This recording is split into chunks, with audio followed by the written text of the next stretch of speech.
পানি নিষ্কাশনের ব্যবস্থা না থাকায় ময়লাজল টিউবওয়েলটি পরিত্যক্ত অবস্থায় ছিল।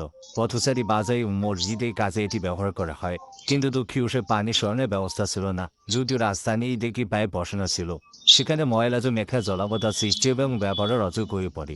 পানি সরানোর ব্যবস্থা করতে পারলে টিউবওয়েলটি ব্যবহার উপযোগী হবে, তবে কাজটি করা ছিল অনেক কঠিন। এজন্য স্থানীয় কয়েকটি ভাই আমাকে সহায়তা করলো। পাশের বাসগুলো থেকে বাঁশ নিতে Subscribe. কাজটি শুরু করলাম। তবে সড়কে এক পাশ থেকে আরেক পাশে পাইপটি পরিষ্কার ছিল অনেক কঠিন কাজ, কারণ পাইপটি প্রচুর তোলা ও লেজমে শক্ত হয়েছিল। কয়েক ঘন্টা চেষ্টা করার পর আমরা এতগুলো লোক কাজটি করতে সফল হলাম। এরপর এটি সুন্দরভাবে পরিষ্কার করে মানুষের ব্যবহার ও উপযোগী করার জন্য প্রস্তুত করলাম।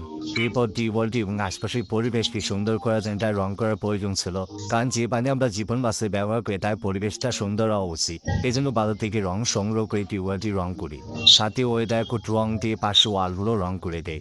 এমন কাজের গুরুত্ব অনেকে বোঝে না, তাই পাশ থেকে অনেকে সমালোচনা করে।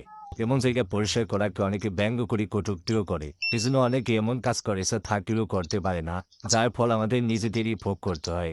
তাই এমন কাজ যারা জড়িত তাদেরকে অবশ্যই সাপোর্ট দিয়ে পাশে থাকা উচিত, তাহলে এমন কাজ করতে আরো অনুপ্রাণিত হবে।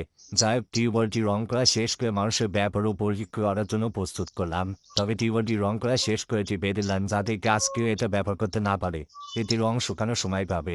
সড়কে পাশে এমন যেন অনেক টিউবওয়েল পড়ে থাকে, তবে আমাদের সচেতন এমন কাজগুলো নিজেদেরই করতে হবে, তাহলে এর দ্বারা অনেক মানুষই উপকৃত হবে। কাজটি করার জন্য অবশ্যই মানুষের ভালোবাসা এবং সাপোর্ট দেওয়া